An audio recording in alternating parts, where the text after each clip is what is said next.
Perfect! Yan yung salitang paulit-ulit kong sinasabi kay Marco habang nililibot namin yung bago naming townhouse. 2 palapag. Sapat lang para sa aming dalawa na may maliit na garden sa likod. Para sa isang katulad ko, si Eliza, 27 anyos, at kay Marco na 29, na parehong galing sa probinsya at ilang taon nang nangungupahan sa Maynila, itong bahay na to ang pangarap. Ito na yung patunay na may narating na kami. Ang ganda ng buhay. Tahimik yung subdivision, mababait yung mga kapitbahay. Maliban sa isa, yung katabi naming unit, yung pader lang ang pagitan sa amin, ay pag-aari ng isang matandang babae na kung tawagin ng lahat ay Aling Sabel. Nung una, wala akong pakialam. Matanda, mag-isa, natural lang na tahimik. Pero may kakaiba sa katahimikan niya. Hindi yung payapang katahimikan. Ito yung mabigat, parang may tinatagong kung ano. Isang hapon, habang nagdidilig ako ng halaman, lumabas siya. Maliit lang siyang babae, kubana sa katandaan at laging nakasuot lang bestidang madilim ang kulay. Hindi siya nagsalita. Tumayo lang siya sa may pinto niya at tumitig sa akin. Hindi galit, hindi masaya. Blanko. Pero ramdam mo yung titig niya hanggang sa buto. Nginitian ko siya, pero parang pader lang ang nginitian ko. Pumasok din sa agad. Kinagabihan, habang nanonood kami ni Marco ng TV, narinig namin isang tunog ng tuko. Normal lang naman yun, di ba? Pero iba to. Hindi yung tuko na paus. Ito, mabilis. Tok tok tok tok tok. Parang halakhak. Isang tuyong mapanuksong halakhak na tumatago sa pader. Galing sa bahay ni Aling Sabel. Hindi na nawala yung tunog ng tuko. Gabi-gabi, naririnig namin. Minsan mahina, minsan malakas, pero laging nandun. Nagpaparamdam. Naging background noise na lang siya ng buhay namin. Parang tunog ng aircon o ng mga sasakyan sa labas. Pero sa isip ko, hindi siya pangkaraniwan. Nagsimula ang tsismis mula sa mga kapitbahay. Si Aling Sabel daw mangkukulam. Kwento ng matatanda, sabi ni Aling Nena na may-ari ng sari-sari store, real story daw, sabi niya. May mga nagkakasakit daw dati na nakaaway niya. Pinagtatawanan lang namin ni Marco. Manila na, may ganyan pa rin, sabi niya. Pero hindi ako mapakali. Isang umaga, habang nasa trabaho si Marco, sinilip ko yung bakuran ni Aling Sabel mula sa bintana ng kwarto namin sa 2nd floor. Ang gulo! Puro basura, mga lumang bote, basag na paso. Pero sa gitna ng kalat, may mga bagay na parang sinadyang ayusin. May mga boteng may maitim na likido sa loob na nakababad sa araw. May mga lumang manika na nakasabit sa sampayan. Ang isa'y may karayom na nakatusok sa dibdib. May mga buhol-buhol na buhok na tinalian ng pulang sinulid. Naglilinis lang siguro ko, sabi ko sa sarili ko para mapakalma ang sarili ko. Isang matandang nag-iisa na mahilig mag-ipon ng basura. Yun lang yun. Pero kinabukasan, may nakita ako sa may doorstep namin. Isang maliit na anito na gawa ng kahoy. Hugis tuko. Makinis ang pagkakagawa. Maitim ang kahoy. Parang luma na. Pinulot ko. malamig sa palad. Itinago ko, hindi ko alam kung bakit. Siguro dahil sa ganda ng pagkakagawa, siguro dahil sa takot. Sure ball na to, Lisa. Sabi sa akin ni Marco 1 linggo bago ang final presentation niya. Promotion para maging regional manager. Pinaghirapan niya yun. Gabi-gabi, nagpupuyat siya para i-perfect yung slides, yung script.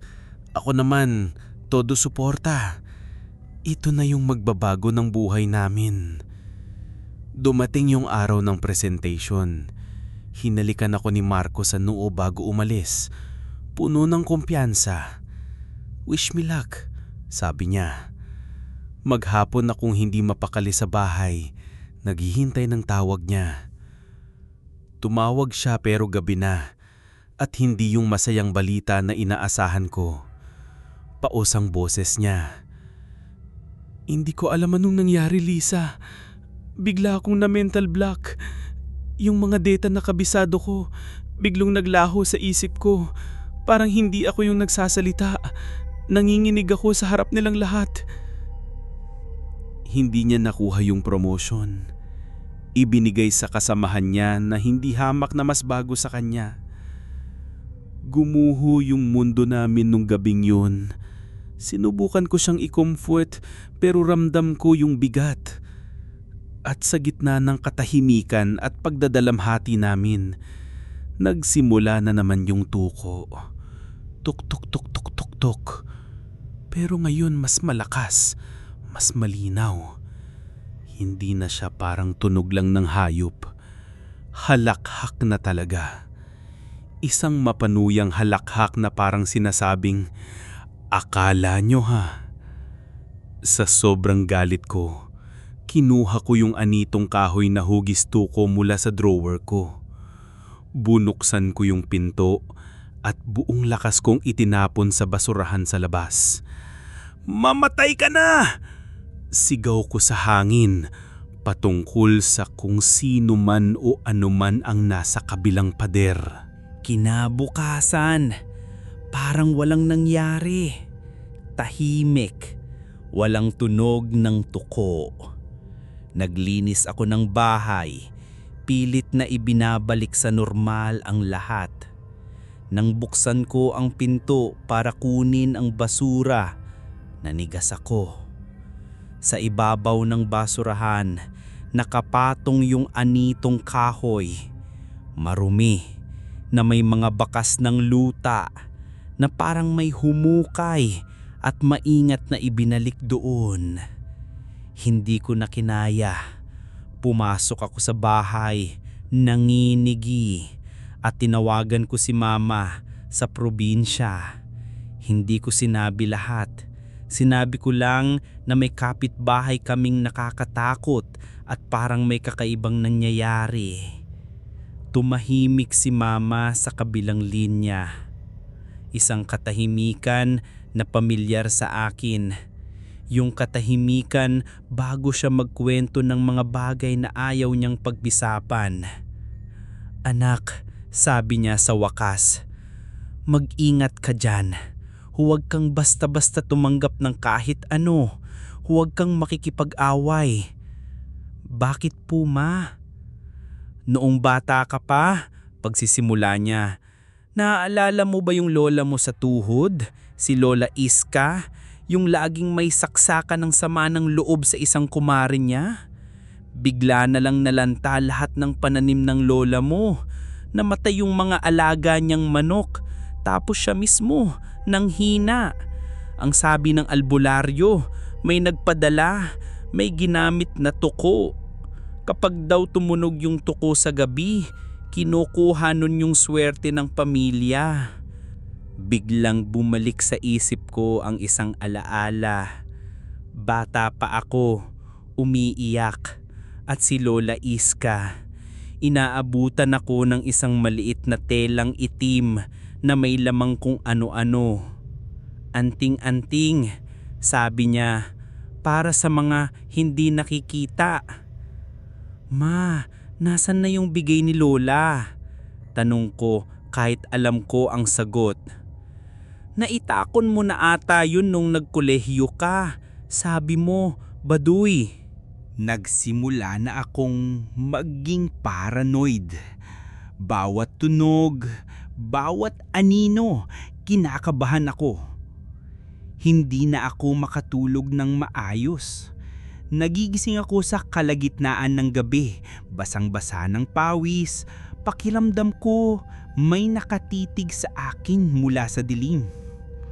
Sabi ni Marco, stress lang daw dahil sa nangyari sa trabaho niya at sa mga kwento ni Mama. Pero may bago. Isang amoy. Nagsimula siyang lumitaw ng paunti-unti. Amoy sunog na asukal. Minsan parang amoy natutunaw na plastic. Mahina lang sa una, pero kapag nandyan yung amoy, alam kong may kasunod. Isang araw, naamoy ko na naman siya habang nagtatrabaho ako sa laptop. Pagkatapos ng ilang oras, nag-crash yung hard drive ko. Lahat ng files ko, lahat ng projects, nawala.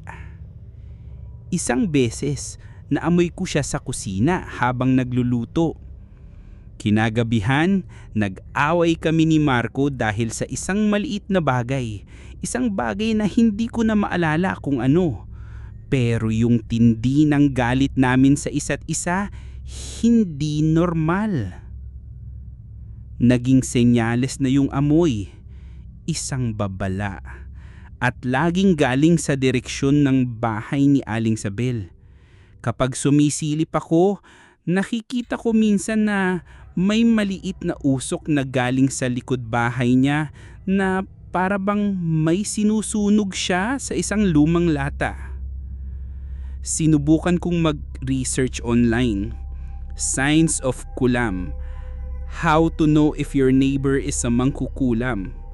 Puro mga forum at blog post na nakakatawa sana kung hindi lang ako ang nakakaranas.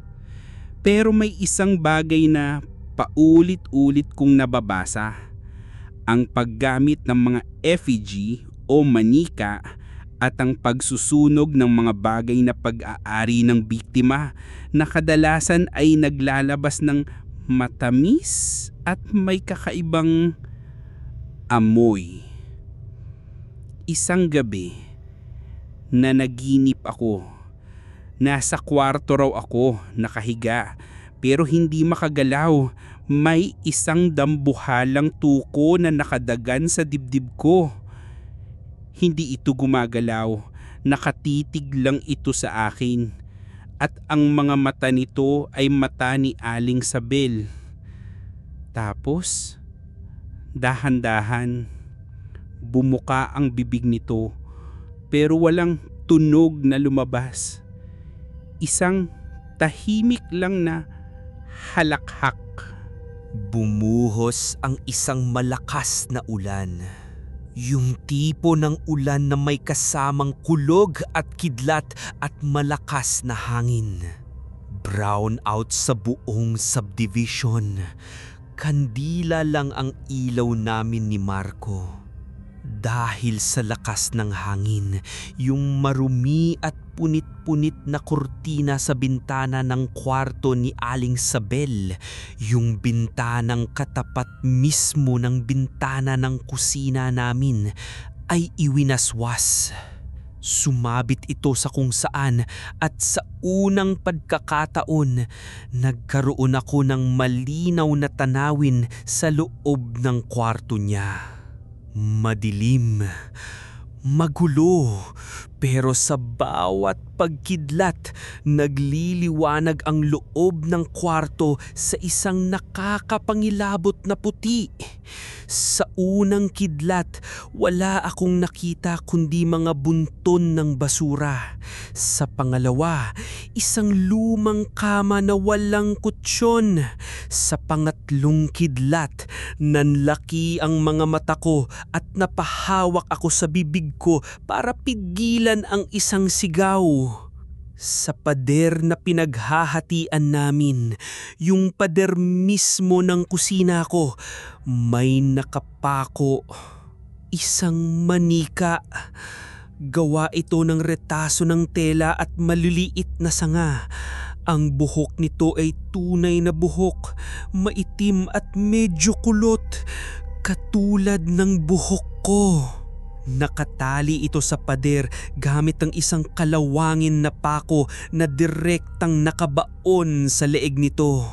Sa dibdib nito may nakatusok na pira-pirasong bubog.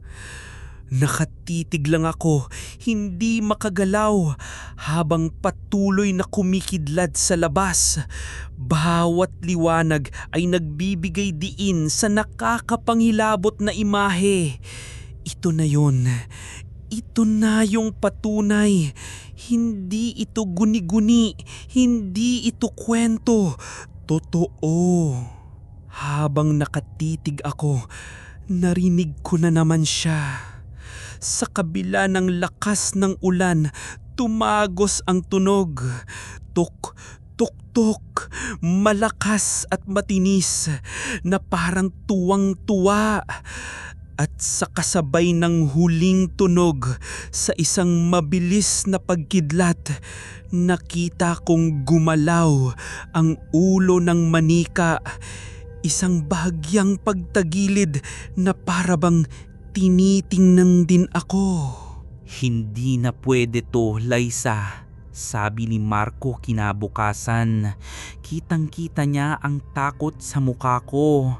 Kahit siya na laging naghahanap ng lohikal na paliwanag ay hindi na makakaila. Kakausapin ko siya. Huwag, pigil ko sa kanya. Marco, hindi mo siya naiintindihan. Baka lalo lang tayong gantihan. Anong gagawin natin? Tatawag ng pulis. Sasabihin natin may manika sa pader ng kapitbahay namin o tatawag tayo ng pari para mag-exercise. Liza, kailangan nating subukan ang normal na paraan. Wala akong nagawa. Kinahapunan, pagkatapos niyang huminga ng malalim, lumabas si Marco at kumatok sa pinto ni Aling Sabel. Sumunod ako, nakatayo sa may pinto namin, nanonood. Bumukas ang pinto. Si Aling Sabel nakatayo roon, blanko ang mukha. Aling Sabel, magandang hapon po. Pasensya na po sa abala. Gusto ko lang po sanang makiusap. Medyo mainay po kasi minsan sa gabi at may mga amoy po na hindi kaaya-aya. Baka po pwede nating pag-usapan? Hindi sumagot si Aling Sabel. Nakatitig lang siya kay Marco at ang mga mata niyang malabo ay parang tumatagos sa kaluluwa niya. Pagkatapos ng ilang segundong katahimikan, ngumiti siya. Isang ngiting walang buhay na hindi umabot sa kanyang mga mata. Pumasok siya sa loob at bumalik na may dalang isang maliit na platito. Sa plato may 2 piraso ng biko. Itim na itim, makintab sa langis ng niyog. Inabot niya ito kay Marco. Pagkain, sabi niya sa isang boses na garalgal at bihirang marinig. Umiling si Marco. Nako, salamat po Aling Sabel. Busog pa po kami. Ang ngiti sa mukha ng matanda ay unti-unting nawala. Dahan-dahan niyang ibinaba ang plato. Tinitigan niya kami. Una si Marco, tapos ako. At sa huli, bumulong siya. Isang bulong na dala ng hangin papunta sa amin. Sayang, pampaswerte pa naman. Isinara niya ang pinto. Naiwan kaming nakatayo ni na Marco, ramdam ang bigat ng mga salitang yun. Hindi yun isang alok, yun ay isang pagsubok. At kami bumagsak. Aalis tayo, sabi ni Marco pagkapasok namin sa bahay. Kahit ilang araw lang, umuwi muna tayo sa inyo sa Batangas. Kailangan nating lumayo dito. Sumang-ayon ako agad. Nag-empake kami ng ilang damit. Ang plano, pagkaumaga aalis kami agad. Ang gaan ng pakiramdam ko. Sa wakas, makakatakas kami. Kinabukasan, maaga kaming gumising. Pero pagbukas ni Marco ng gripo sa banyo, walang tubig. Tinawagan namin yung administration ng subdivision. May problema raw sa main line. Buong araw aabutin ang pagkukumpuni. Okay lang, sabi ni Marco. Kahit hindi na tayo maligo, umalis na tayo. Kinuha niya ang susi ng kotse. Pero pag-press niya ng remote, hindi bumukas ang kotse. Sinubukan niya ang susi, ayaw pumasok sa seradura. Pilit niyang iniikot pero ayaw. Pagtingin namin sa gulong, flat ang 3. 3 gulong? Sabay-sabay na flat? Imposible. Commute na lang tayo, sabi ko. Pilit na hindi nagpapakita ng takot.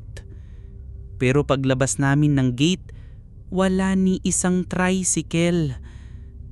Ang kalsadang dati laging may dumadaan, ngayon ay parang isang ghost town. Naglakad kami hanggang sa main road. Naghintay kami ng halos 1 oras. Walang bus, walang jeep, kahit isang taxi. Bumalik kami sa bahay. Talunan. Pagod. Takot. Alam namin na hindi ito coincidence. Pinipigilan kaming umalis. Hawak niya kami sa leeg. Pagpasok namin sa bahay, sinalubong kami ng pamilyar na tunog. Ng tuk, tuk, tuk, tuk. Paulit-ulit. Walang tigil. Parang isang soundtrack ng aming kabiguan. Gabi na, habang nakaupo lang kami sa dilim, hindi na namin binuksan ang ilaw. May napansin akong kakaiba. Ang isa sa mga necktie ni Marco na matagal na niyang hinahanap ay nakatali sa isang tubo sa ilalim ng lababo sa kusina. Nakabuhol ng himahigpit na parabang sinasakal nito ang tubo. 2 araw kaming parang mga bilanggo. Hindi kami lumalabas. Halos hindi kami nag-uusap. Ang taning kasama namin ay ang walang tigil na halakhak ng tuko. Sa desperasyon, nagsimula akong maghalungkat. Nagbakasakali. Binuksan ko yung mga lumang kahon na dala namin mula sa probinsya. Mga lumang damit, mga photo album, mga libro. Sa ilalim ng isang bunton ng mga lumang gamit, may nakita ako yung prayer book ni Lola Iska. Luma na, naninilaw na ang mga pahina. Binuklat ko. Sa pagitan ng mga pahina ng isang dasal sa Latin, may isang maliit at nakatuping papel. Kinuha ko at binuksan. Sulat kamay ng lola ko. Sa itaas, nakasulat, Orasyong Pambalik. Isang dasal, isang ontrasumpa, isang sandata. Binasa ko ang mga salita, isang halo ng pig Latin, Tagalog at mga salitang hindi ko maintindihan pero may instruction sa ibaba. Ibulong ng 3 beses habang nakatingin sa pinagmumulan ng sumpa. Gawin sa kasagsagan ng dilim at ulan. Ibalik ang hindi sa iyo. Ito na yun. Ito na ang sagot. Hindi pulis, hindi pare, hindi lohika, kundi isang bagay na kasing tanda ng takot mismo. Folklore, laban sa folklore. Pinakita ko kay Marco. Umiling siya. Eliza, delikado yan. Hindi nating alam kung anong epekto niyan. Ano pang mas delikado sa sitwasyon natin ngayon? Wala na tayong ibang pagpipilian. Hinawakan ko ng mahigpit ang papel. Ramdam ko ang kapangyarihan sa mga salita, pero ramdam ko rin ang panganib. Sa pakahuling line ng sulat ng lola ko, may isang babala na isinulat sa mas maliit na letra na parang idinagdaglan niya pagkatapos. Mag-iingat ang nagbabalik pagkat ang sumpang walang pangalan ay humhanap ng pinakamalapit na sisidlan. Hinintay ko ang perpektong pagkakataon. Pagkatapos ng 3 araw, dumating ito. Isang malakas na bagyo ang inanunsyo sa balita. Kinagabihan, bumuhos na naman ang ulan, mas malakas kaysa dati. Muling nawalan ng kuryente. Ito na ang sandali. Tumayo ako sa may bintana ng kusina. Si Marco nasa likod ko, tahimik na nakamasid. Ang kurtina sa bintana ni Aling Sabel ay muling hinahangin at kitang-kita ko ang anino ng manikang nakapako sa pader, sumasayaw sa bawat pagkidlat. Inilabas ko ang papel. Nanginginig ang mga kamay ko. Tumingin ako ng diretso sa bintana ng matanda sa puso ng kanyang kadiliman at nagsimula akong bumulong. Sator Arepo, Tenet Opera Rotas. Paulit-ulit kong binigkas ang mga salitang hindi ko maintindihan, pero ramdam ko ang bigat sa bawat pantig. Habang nagdarasal ako, lalong lumalakas ang hangin. Ang mga puno sa labas ay yumuyuko na parang mga taong nagdadasal. Sa ikatlong pag-uulit, kasabay ng huling salita ng orasyon, isang nakakabinging kulog ang yumanig sa buong bahay. Isang kidlat ang tumama sa isang poste sa malapit at ang liwanag nito ay ginawang araw ang gabi sa loob ng 1 segundo. At sa katahimikan pagkatapos ng kulog, narinig namin mula sa bahay ni Aling Sabel. Hindi na halakhak ng tuko ang narinig namin, kundi isang sigaw. Isang matinis at mahabang sigaw ng isang matandang babae. Isang sigaw ng sakit, ng takot, ng pagkagapi. Pagkatapos katahimikan. Isang katahimikang mas mabigat pa kaysa dati. Pati ang tunog ng ulan ay parang humina. Kinabukasan, maaraw. Parang walang bagyong dumaan. Ang bahay ni Aling Sabel, tahimik. Wala ng amoy, wala ng tunog. Paglipas ng 2 araw, may dumating na ambulansya at isang itim na sasakyan. Atake raw sa puso, sabi ng mga tsismoso. Namatay ng nag-iisa. Bumalik sa normal ang buhay namin. Unti-unti, nawala ang takot. Nakakatulog na kami ng mahimbing. Nakuha ni Marco ang isang mas magandang posisyon sa ibang kumpanya. Nakabili kami ng bagong kotse. Ang sumpa, kung ano man yun, ay tapos na. Panalo kami. O yun ang akala ko.